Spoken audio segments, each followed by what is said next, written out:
일본의 민폐는 한국을 넘어 전 세계로 퍼지고 있습니다. 지난 2011년 일본 후쿠시마 일대를 덮친 쓰나미가 밀려가면서 일본에 있던 갑각류 등 약 100만 개체의 해양 생물이 미국 서부 해안에 도착한 것으로 조사되었습니다. 역사상 가장 긴 기간에 걸쳐 이뤄진 이동으로 미국 서부 해안 생태계에 큰 변화가 생길 수 있다고 전문가들은 지적합니다. 영국 가디언에 따르면 2011년 발생한 일본 대지진으로 생긴 쓰나미에 휩쓸려 300여 종의 생물 100만 개체가 태평양 7,725km를 가로질러 미국 서부 워싱턴주, 캘리포니아주, 캐나다 브리티시 컬럼비아 해안에 도착했다는 내용을 골자로 하는 연구 결과가 저널 사이언스에 발표됐습니다. 이 연구를 주도한 존 체프먼 오레곤 주립대 교수는 이번 사건은 해양 생물학 분야에서 발생한 가장 큰 규모의 의도치 않은 실험으로 판명됐습니다. 라고 지적했습니다. 쓰나미로 일본의 토착 생물이 이동하는 데 있어 중요한 역할을 한 것은 플라스틱, 각종 폐기물의 존재가 결정적이었던 것으로 분석됐습니다. 실제 일본 대지진 당시 이와테현 등에서 500만 개 부유물이 생성됐는데 이 중 70%가 해저로 가라앉았지만 나머지는 바다를 떠다닌 것으로 나타났습니다. 이 조사를 위해 장시간 조사를 해온 연구진은 2012년 6월부터 현재까지 289개의 다양한 일본 토착 생물종이 600개의 부유물에 붙어있는 것을 알래스카 해안, 오레곤, 캘리포니아 등지에서 발견했을 때 놀라움을 금치 못했습니다. 왜냐하면 이 생물종 중 3분의 2가량은 미국 서부 해안에서 발견되지 않았던 종이었고 일본에서 미국으로 건너오는 과정에서 심지어 번식까지 했던 것을 알 수 있었습니다. 제임스 칼튼 윌리엄대 교수는 건너온 종의 다양함은 깜짝 놀랄 정도라며 산호, 개, 말미잘과 각종 연체동물이 포함됐다고 말했습니다. 플라스틱과 같은 쓰레기가 얼마나 환경에 유해한지 알려주는 예시라고 전문가들은 지적했습니다. 그레그 루이즈 스미소니언 환경연구센터 소속 해양학자는 이런 생물종들이 이처럼 오랜 시간 동안 바다에서 자력으로 생존한 채 건너왔을 것이라고 보긴 어렵다며 하지만 쓰나미와 플라스틱의 대량 사용이 합쳐져 이런 대규모의 이주가 가능해졌다고 말했습니다. 영국의 가디언지는 전문가들을 인용해서 미국 서부 해안 생태계에 어느 정도 위협이 되는지에 대해 향후 수년간의 분석 기간이 소요될 것이라고 말했습니다. 일본의 이런 이상 징후 현상은 해양 생물의 이동만이 아닙니다. 일본 인터넷 언론사인 재팬투데이의 보도에 따르면 일본 지바현의 항구 도시 오하라현에서는 해안에 200톤에 달하는 물고기 사체가 덮이는 사건이 발생해 충격을 주었습니다.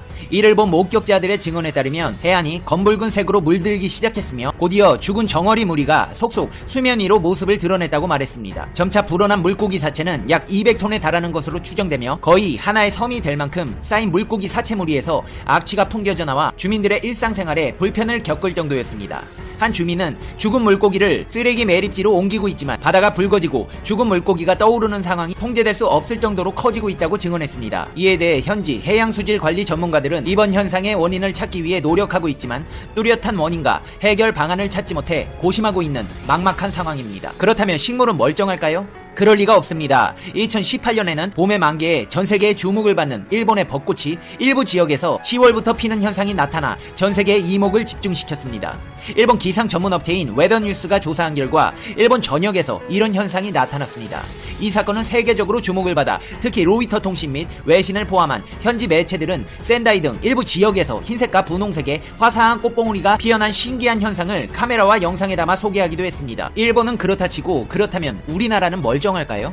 아닙니다. 멀쩡하지 못합니다. 일본 때문에 멀쩡할 수가 없습니다. 동해에서는 시메오종의 하나인 2m 길이의 산갈치가 밀려왔고 4.2m 길이의 산갈치가 고성에서 발견되었다고 합니다.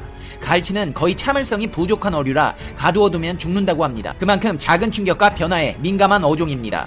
그리고 동해에서는 명태가 많이 잡히고 있는데 이 명태도 어디서 온 개체들인지 모른다고 합니다. 일부 방류한 치어들도 있지만 몇 마리에 불과합니다. 그렇다면 일본 근해나 북쪽에서 온 개체들로 추정할 수가 있습니다. 생선 몇 마리 가지고 너무 호들갑 떤다고 생각하시는 분들이 계시겠지만 어류 같은 경우 개체 중 한 마리가 먼저 이상 징후를 느껴서 단체로 동조해 움직이는 특성이 있습니다. 몇 마리 나왔다고 안심할 일이 아닙니다. 일본의 정어리 죽음과 같은 현상의 전조로 봐야 할 수도 있습니다. 그런데 이렇게 동해까지 이상 현상이 나타날 정도로 오염된 데에는 이유가 있습니다. 지금부터는 좀 심각한 얘기입니다.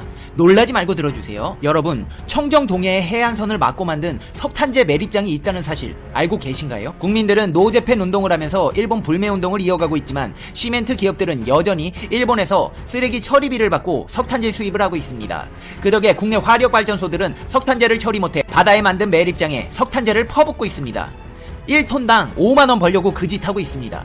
일본은 톤당 단돈 5만원의 쓰레기 처리 비용을 시멘트 기업에 주고 한국으로 석탄재를 보내며 자국의 환경을 깨끗하게 보존하고 있는 셈입니다. 동해 화력발전소 석탄재 매립장은 동해의 해안선을 막아 만든 석탄재 매립장입니다. 화력발전소에서 나온 시커먼 석탄재로 매립장은 포화 상태이고 웅덩이에는 시커먼 석탄재 침출수가 고여 있습니다. 화력발전소 터빈에 열을 식힌 물은 매립장 밖 바다로 뿜어지고 있습니다. 하동 화력발전소 같은 경우도 바다를 메워 석탄재 매립장을 만들었습니다. 한마디로 석탄재 매립장 바로 옆에서 방사능 뿜뿜 뿜고 있는 처리장에 굴 양식장이 위치하고 있습니다.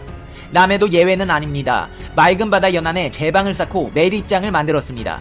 시커먼 석탄재를 붓고 바닷물을 채워가며 매립하고 있습니다. 충남 서천 홍원항 인근에 있는 바다 연안을 일직선으로 막아 만든 서천 화력발전소 역시 석탄재 매립장 위치가 기가 막힙니다. 서해 쪽으로 툭 튀어나온 연안선에 일직선으로 제방을 쌓고 석탄재 매립장을 만들었습니다. 매립장에 가득한 석탄재 침출수와 서해 사이엔 제방 하나밖에 없습니다.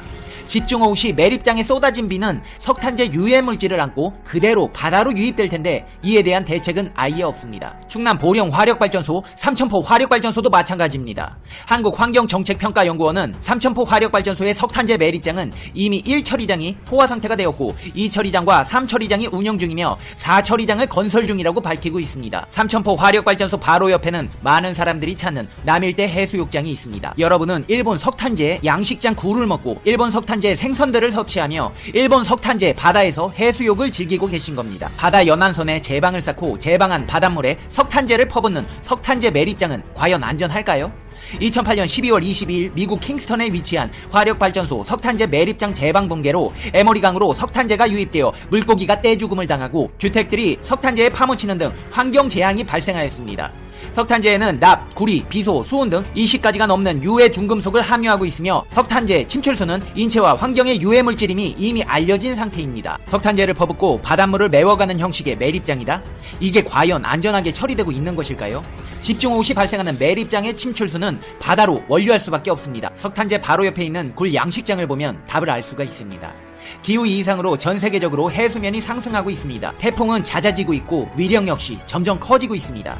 만에 하나 사고가 발생할 경우 인근 바다 오염을 어떻게 감당하려고 일본 석탄재를 수입하면서 국내 발생 석탄재를 바다에 계속 매립하고 있는 것일까요? 그렇다면 환경부는 석탄재 수입을 줄이려는 노력을 하고 있을까요?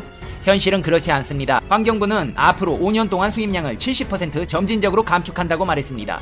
환경부의 개선안은 국민의 비난 여론을 피하려는 꼼수에 불과합니다. 환경부의 일본 석탄재 수입 중단은 이번이 처음이 아닙니다. 일본 석탄재 수입이 중단됐던 적이 있습니다. 그러나 환경부가 일본 환경상에 일본 석탄재 수입을 재개해달라는 편지를 보내 일본 석탄재 수입이 재개되어 지금에 이르고 있습니다. 오히려 한술 더 떠 2009년부터 시멘트 기업들의 일본 석탄재 수입량이 증가했습니다. 심지어 수입 중단 협약을 맺을 당시 일본 석탄재를 수입하지 않았던 한일시멘트까지 일본 석탄재 수입 대열에 참가했습니다. 그리고 환경부는 일본 석탄재 수입 협약이 이행되었는지 감시조차 하지 않고 있습니다. 그런데 지금 또 다시 석탄재 수입이 문제가 되자 환경부는 앞으로도 5년이 지나서야 2009년 협약 수입량 기준 51.2%로 감축하겠다는 겁니다. 한마디로 대한민국 환경부 1처리가 아베 신조가 방사능 제염 작업하듯 하고 있다는 겁니다. 에휴, 국민들이 단결해서. 사방이 바다로 둘러싸인 일본 열도에서 일본 국민들은 바다의 혜택을 누려왔습니다. 연간 400만 톤 이상의 생산량을 보여주며 세계 7위의 수산물 생산국으로 자리매김하고 있는데요. 최근 들어 각종 이상기후의 전조가 발생하고 있어 일본 열도는 두려움에 떨고 있습니다. 지옥도를 보는 것 같다. 최근 일본의 바다를 보며 관련 직종의 사람들이 일제히 하는 말입니다. 지난 12월 2일에는 효고현의 해안에서 수만 마리의 정어리 시체가 포획되었는데요. 이 사건에서 사람들이 의문을 품었던 점은 다른 물고기들은 멀쩡한데 정어리만 시체로 발견되었다는 점입니다. 수중산소 등의 수치도 검사해본 결과 아무런 이상이 없어 사태의 진상은 불분명하다고 하는데요. 당시 해안의 정비를 맡고 있던 한국관리사무소의 타케다 주니치는 발견 당시 주변에서 끔찍한 비린내가 나고 있었다. 그야말로 지옥도를 본 것 같았다. 지자체의 직원들과 협력했지만 모두 치우는데 3일이 걸렸다 라며 당시의 끔찍함을 회고했습니다.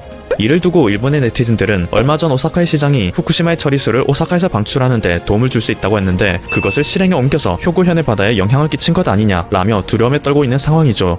일본해에 나타나고 있는 이변은 단순한 집단 폐사뿐만이 아닙니다. 있어서는 안 되는 생물들이 일본 근해에서 계속 발견되고 있는데요. 본래 아열대에서 서식하는 위험한 문어가 카나가와현 앞바다에서 잇따라 발견되고 있습니다. 파란고리 문어는 몸길이 10cm로 굉장히 작지만 테트로도톡신이라는 독성을 지니고 있습니다. 이 문어에게 물린다면 가볍게는 구역질로 끝나지만 호흡곤란을 일으켜 사망을 초래할 수 있죠. 본래 아열대에만 서식하는 어종인데 일본 카나가와현 앞바다에서 발견되는 것입니다. 지구온난화의 영향으로 전세계 해수온도가 상승하며 지난 100년 동안 세계 평균 0.54도의 해수온도 상승이 있었는데요. 일본해는 무려 1.7도의 상승을 기록하며 다른 지역보다 훨씬 빠른 기상이변을 보여주고 있죠. 이러한 이유로 일본해 바다에서 아열대 어종이 급격하게 증가하는 것으로 분석되고요. 게다가 일본해에서는 현재 지진의 강력한 전조도 보이고 있다고 하는데요. 일본의 도야마만에서는 가끔 류구 노츠카이, 우리나라 말로는 상갈치라는 이름의 심해어가 발견됩니다. 1년에 많아봤자 4마리밖에 발견이 안 되기 때문에 만약 포획한다면 해당 지역에서는 이를 행운의 상징으로 여겨 용궁의 사자라 부르며 수족관에서 전시를 할 정도인데요. 올해에는 벌써 13마리째 발견이 되고 있습니다. 때문에 이곳에서는 지금 축제의 분위기라기보다는 이렇게 많이 발견돼도 괜찮은가? 라는 걱정의 분위기라고 하죠. 한 수족관의 관장인 이나무라 오사무가는 도야마만을 포함한 일본해의 생태계 자체가 바뀌고 있는지도 모르겠다 라며 위기감을 드러냈습니다. 단순한 어종의 증가뿐이라면 위기감만 느끼겠지만 기존에 잡히던 어종들은 급감하는 모습을 보여주며 안 그래도 후쿠시마 수산물 기피 현상으로 큰 타격을 받았던 일본의 수산물 시장은 패닉 상태에 빠지고 있습니다. 바다의 다이아라고 불리던 참다랑어에도 이상이 생기고 있는 것인데요. 참다랑어의 어획량이 전년 대비 60% 이상 감소했다고 합니다. 40척의 배가 조업에 나서도 잡히는 참다랑어는 불과 너댓 마리에 불과하죠.